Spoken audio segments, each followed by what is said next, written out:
Good evening, everyone, and welcome to tonight's debate, the first of 2021, with the motion, "This House, as a student in university-owned accommodation, would rent strike." Now let's move on to the floor debate. So to start tonight's debate is Daniel. So Daniel, whenever you're ready, I'll start a 5-minute timer. Firstly, thanks for the invitation to come come debate with you this evening. I hope it's going to be a good one. My name's Daniel Deary. I'm a student at the University of Stirling, and I was a founder member of the Stirling Tenants Union. And I'm here to argue that as a student university-owned accommodation, that this house would go on rent strike. So there's a couple of things that I'm going to touch on in my speech this evening. So what a rent strike is, basically, how it helps to address power imbalances we have between student renters and student landlords. The conditions today that I think lead into needing to take drastic measures such as this. Why this is the best strategy, drawing on a couple of examples from the last couple of years, then obviously I'm going to conclude. But yeah, so firstly, what is a rent strike? So a rent strike is fairly obviously the collective withholding of rent payments until a set list of demands are met. And this is usually carried out against like a large landlord, large group of people. Obviously this works in this situation, the landlord's university management. The tenants are students in their university-owned accommodation. The demands are usually, lower rent, better conditions, fairer treatment. I think in this case, be some COVID-specific ones, like people being able to leave accommodation, but have to worry about paying fees, or people, having access to that accommodation if face-to-face teaching ever returns. So yeah, this withholding of rent in a kind of a unified manner helps to address the imbalance of power between students and their university landlords. So at the moment, obviously, the universities hold almost all the power. They set the contracts. They decide if you can leave your contracts. They set the rent. There's some level in most places of student union negotiation, but often the student unions are kind of toothless in that regard, so they're not able to properly, they're not able to get like the sort of radical concessions that we need in a situation like this. So through kind of collective action amongst students, then they can kind of readdress that power balance, because instead of lots of individual students trying to get concessions from the universities, a lot of students withholding their rent, really hitting them where it matters, and trying to readdress that power a little bit. So there's kind of been growing concerns and issues around university accommodation for the last couple of years. The NUS has repeatedly said that most student accommodation is unaffordable by their metrics. Students are often paying quite a bit for substandard accommodation, and the COVID-19 pandemic has really only made that worse.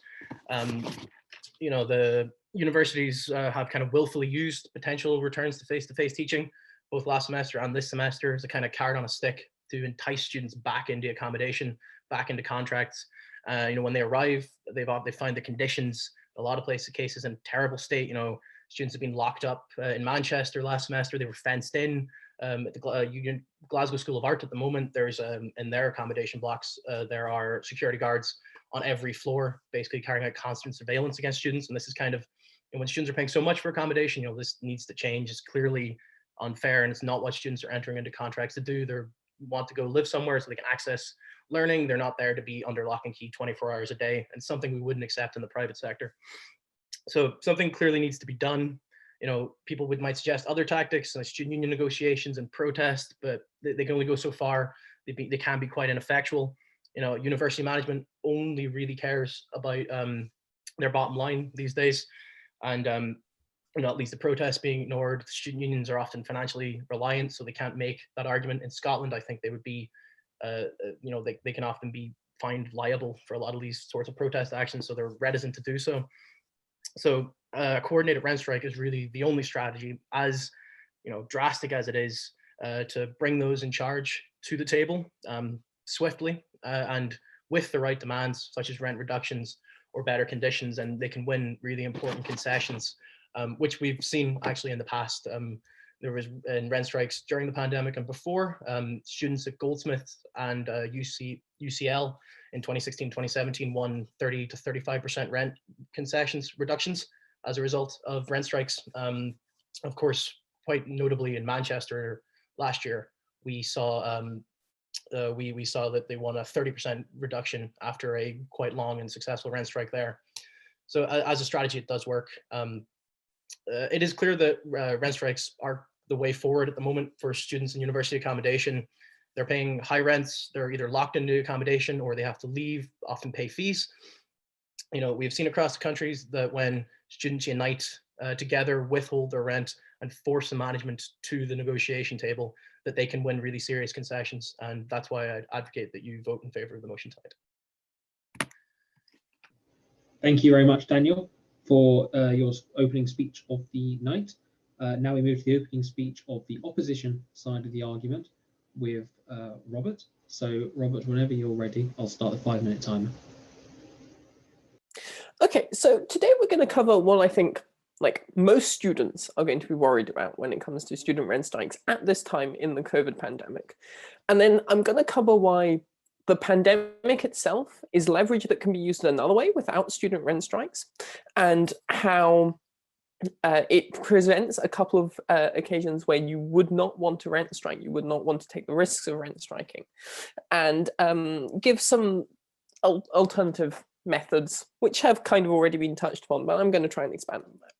So firstly, I think that the thing that's going to be on most students' minds, right, about the current situation is that they are currently paying for accommodation that they're not going to be using, right?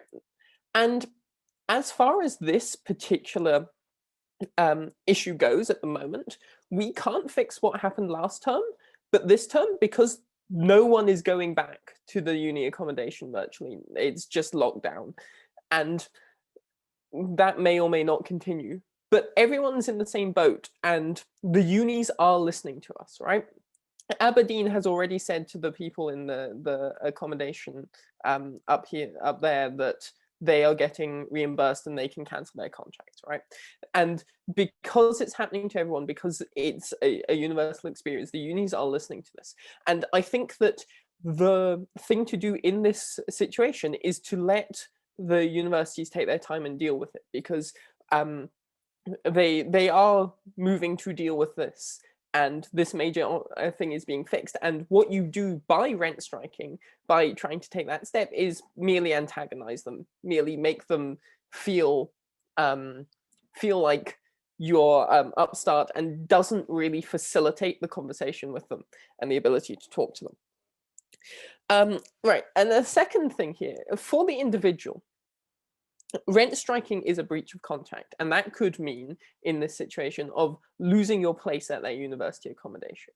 And while this may seem like a fine thing at the moment, when we don't have online teaching, we have no guarantee that the teaching will not go back at some point later in the year. And then as the individual student, you could be without your place in any accommodation and still needing to get back to the university to attend classes, and thus have your education and so forth damaged by the action you take from rent strikes. So because we have this, and because we already have the universal voice that we're getting from COVID, because this is affecting all students in a way that rent hikes and other issues previously weren't particularly, that would be generally a smaller proportion of the student population. We have a bigger voice, and this allows appeals without the taking of the student rent strike without the taking of the rent strike action. This allows appeals to government because it's not a localized phenomenon, because it's happening across the country, and like students are a voting bloc that government wants to listen to. And we think that by using these alternate methods, you also get a further sense of having more voice, rather than just using the radical method, right?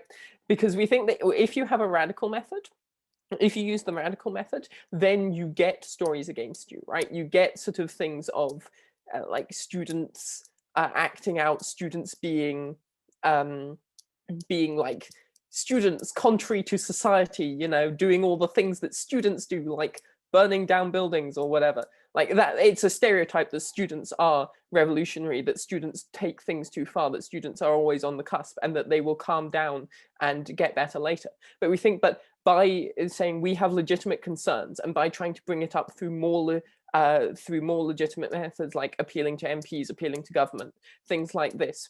And because we have such a large voice now, because everyone's being affected by the same things, we are able to affect change better, and we are able to form more lasting channels of communication, channels that don't rely on this specific action of rent striking, and instead rely on the fact that it is a unified body with unified interests. So I think you should oppose rent striking and not necessarily rent strike. Thank you.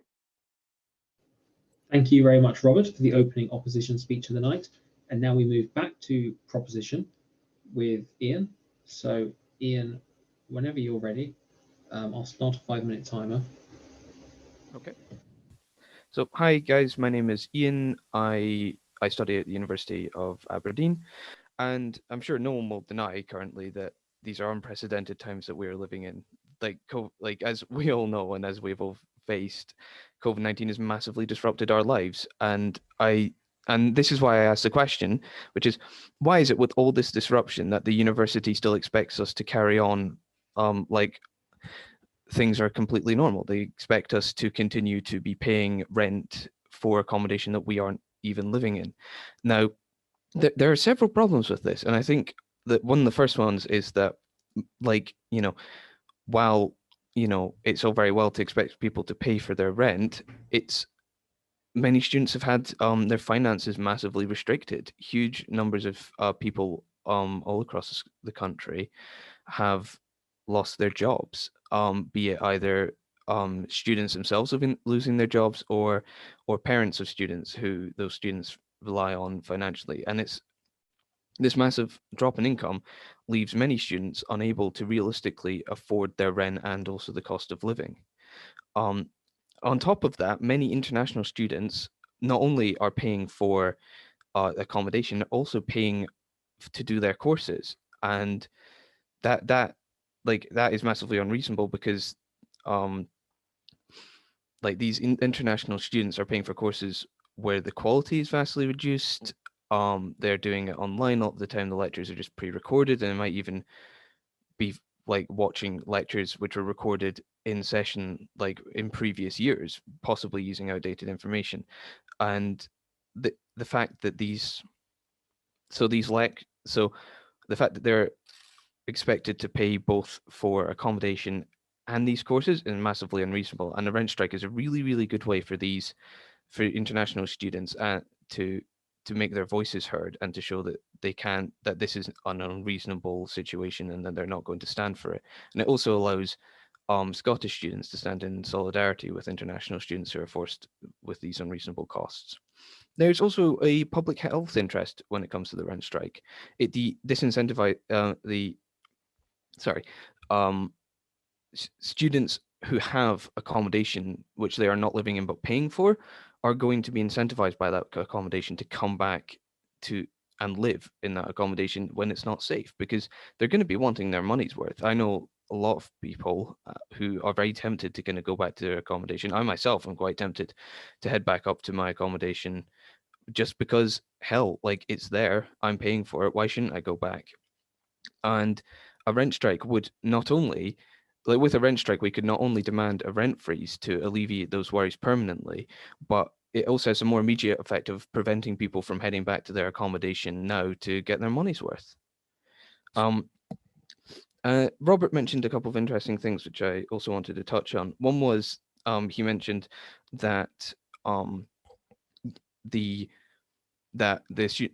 university is reimbursing us and reimbursing students, and also allowing us to cancel our accommodation.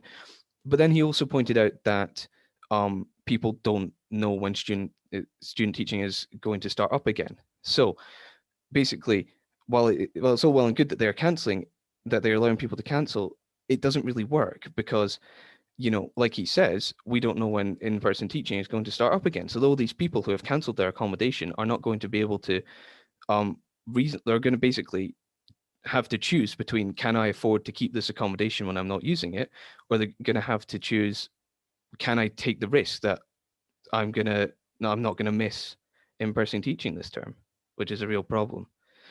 And also there's just a simple fact that through a rent strike, we can show solidarity with English students who are having to pay not only for their accommodation, but the exorbitant fees that they have to pay down south, like I mentioned. And with a rent strike, not only can we make our voices heard in other channels other than like Danny mentioned, like, you know, student unions, which like you said are often beholden to the university. It means we can kind of set our own terms on this. So yeah, thank you. Thank you very much, Ian, for the second proposition speech of the night. And now we move back over to opposition with George. So, Hi. George, whenever you're ready. And 3, 2, 1, go.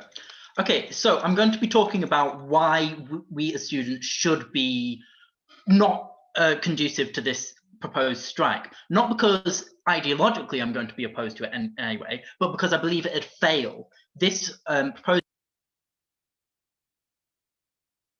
efforts to look to other methods to achieve our aims.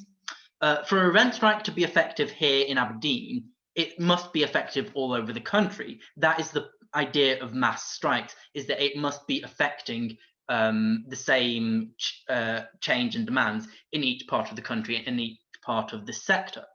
While students themselves have made valiant efforts to try and organise across universities and between universities in different countries, Scotland, England, and Wales, these efforts are valiant but doomed because they haven't resulted in any coordinated action between universities. The people who should be coordinating this action for us have failed because you've got a depoliticized NUS and we've got toothless student unions who, as my opposite number pointed out, are themselves beholden to universities. This proposed strike, the proposition of proposing, is aimless, I'd argue. What are they actually aiming for in this strike? What is their demand? Is it to recoup rent from this term and last? Is it to bring rent down for the long-term future for this generation of students and the next? For a strike to be successful, you have to be very sure of what you're actually demanding, and we don't believe that Side Prop have laid this out clearly enough. As they have no clear demand, such a proposed strike would splinter and fail as different universities start demanding different things, and therefore you lose that mass action. The success or failure of any strike is dependent upon solidarity, the possibility that other people apart from yourself and your group can take imitative or similar action. So if we compare this situation to the schools, hundreds of thousands of school students striking in the same manner, this is possible because they are all in the same situation, no matter where they are in the world. They are all school students and they all have governments who have made false promises but are not following up on them. So these school students are all in the same position. However, university students, the majority of university students are not in the same position because the majority of students are in private halls or private rented accommodation, not in university-owned accommodation. That is the scope of this motion. Also, with the marketization of university, we've seen university halls actually pass into private ownership. And I think this is more common down in England, but it's true in that if you've got university halls in private owned hands, again, it falls without the scope of this motion. So the majority of students are not in university-owned accommodation, and therefore they cannot take similar action because they would be withholding rent from private landlords, from private halls, and so Side Prop haven't outlined how any way of doing this. Yes, Jack, I'll take your POI. Okay, but surely university management. Surely students in a university accommodation have the ability to collectivize in order to strike against the same big one landlord who is in this case the employer that these people can strike against. Yes, they have the possibility, but what I'm saying is that it will probably fail because what we're talking about is first-year students here, first-year students who have just come to university, who don't have the capacity or organizational knowledge to lead such a strike. As I said, the people who should be leading this kind of strike, the NUS, student unions, student organisations, have failed us. Like, anyone who thinks ALSA has the goal to go up against the university at this current moment is just deluded. So what we've got to talk about are alternatives. What alternatives could we take to actually make our demands heard, whatever demands side proposition want? So direct action, such as the occupation of university facilities, such as we saw here a few years ago, and in Stirling last year. Daniel, I'm sure you're familiar with that. So non-violent direct protests, again, such as we saw at the University of Manchester.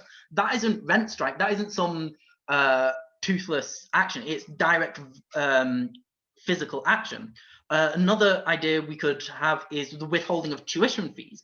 And again, this is more relevant to England, where I'm from, but withholding of tuition fees, that's what will get them. That will hit in where it hurts. Because whilst the university halls are run for profit, the vast majority of uni's turnover is from tuition, not accommodation. So for these reasons, because I believe the strike would fail, that's why I'm opposing. Thank you. Thank you very much for that, George. Now we move back to the final speech of proposition, which is Jack, to whip the case proposition. So whenever you're ready, Jack, I will start the timer. Okay, so I'm going to mainly talk about, like, what are the demands, the ability to strike, and the main contentious point being, what other options do we have? Now, firstly, I'd like to go into a little bit of rebuttal of what George is saying. So when they talk about direct, firstly, in terms of direct protest, my main doubts about that is considering at the moment campuses are across the country primarily closed. There is no ability at the moment for students to stage things like direct occupations against the university, like we saw with the lecture strikes. And for example, I saw myself with the occupation of David Hume Tower in Edinburgh during the December lecture strike. So I think that on top of that, you need to look at, again, George himself said, organisations like AUSA have student unions across the country have generally failed to represent their members, all of whom there will be a significant chunk who are living in university accommodation.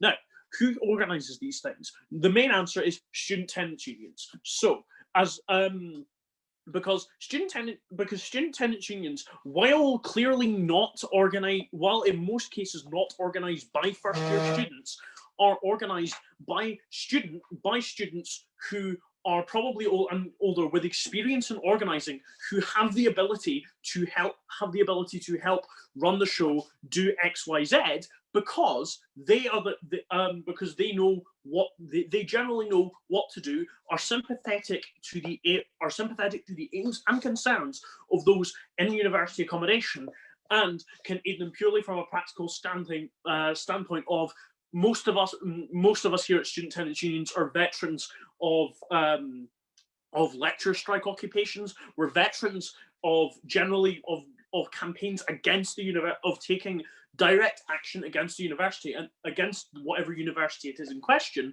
and have the ability to aid that organisation. Okay, so now I'm going to talk mainly about demands. So what are the demands here? The main demands are to do with improvement of conditions and rent rebates. So why rent strikes in particular achieve those demands in a better way than, say, like encouraging SU negotiation or whatever that would be, is mainly because rent strikes, if organised well, have the ability to actually make a university sit up and listen and say, wait, we need to do something. So again, one of the examples that keeps it getting bandied about from side to side is stuff to do with the University of Manchester and the infamous photos of students being fenced in at fallow field halls. Now, the reason why rent strikes is because it's a source of income for the university. It's a source of profit for the university. If you withhold that profit there, that is then there for the university to take. Then that is definitely going to force the university to come to the table and say, what do you want, so that we can actually get this income stream started again. And that's and in terms of like speaking throughout, in terms of like risk of going out in university accommodation, as we've seen again with Manchester, is if coordinated well, if with enough engagement, if with enough students to actually make a strike worthwhile and be able to achieve those aims, the universities generally have not come across well when they've responded with an iron fist, i.e., Manchester and Leeds. So again, the universities don't want to risk the horrible media attention that they would get by, say, attempting to evict any of those who go on rent strike if there are enough people and the effort is singularly has enough organisation, has enough solidarity, and has enough kind of sympathetic press attention that the university has to sit up and let go. Has to sit up, listen, and go X, Y, Z. So, what have I told you today? I've told you that other means, side government has told you across its bench that all other means of gaining concessions are bound to be less effective, especially given institutions such as student unions and the NUS have singularly failed to actually win concessions, particularly NUS at a UK-wide level. Secondly, we've told you that rent strikes have the ability to actually make the university listen to these concessions. And thirdly, that rent strikes have that in this situation, rent strikes are the only option for students in university accommodation to actually stand up, to actually be able to collectively make demands that can be met by the university. Thank you very much. Please vote side government. Thank you very much, Jack, for closing the side of proposition for tonight's debate. And now we move on to the final opposition speaker, which is Dasha. So, Dasha, whenever you're ready, I'll start the timer. So, I think something that both of the sides have agreed on is that we do live in unprecedented times, and the situation that the students are currently in is not something we have lived through before. And it is also unfair to students in many ways, and changes need to be done. This is not something that the opposition side is trying to discredit, that there doesn't have to be a change. However, something we are trying to here is that using rent strike as the instrument for change is not something that will work in these same unprecedented times. What our side brings is that as a method of achieving goals, we need to move slower, but in a more secure manner. We need to give the university time to implement the changes, and we need to use political change channels to create a communication towards university, towards the government. We can by rent striking. Something that Jack has mentioned, something that is very important in this case, is that it needs to be organized well. As we are currently living in a pandemic, many students do not know each other. Many students who are admitted to accommodations but do not know when they will come there. Many students who are paying already for the accommodation have never met. They do not know how the other person looks. It is much more difficult to organize students when there is disorganization in general on the university level. For a rent strike to be effective, it is not enough for just one university to do that. Multiple universities need to do this together. And for that, as students already don't know each other on a university level, knowing each other across universities becomes even more difficult. So a rent strike, because of the fears of repercussions and because of the uncertainties as to what it will bring, is not something that they can execute at this time. So, using rent strike, as Robert has mentioned, can ruin the image of the student, because the same way that the media can talk about universities in a bad light if they take very harsh actions, the same thing can be done to the students, as they are being unfair towards universities, which are also living through financial crisis, which are also having difficulties sustaining themselves. So,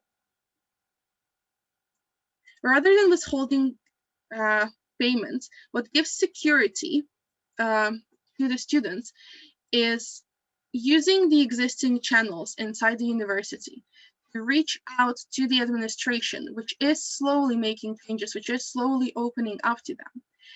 Give the administration time for them to Okay, I will take the POI from Daniel. Thank you. Yeah, so you're talking about using the existing channels, but the problem with the existing channels is the universities hold all of the power and the students hold none of the power. Surely it'd be better to go into those existing channels, having with backing up, not just saying, oh, can we have this, please? Be really nice to us, backing that up with actual action. Say, if we don't have this, you're not getting rent this month. Thank you.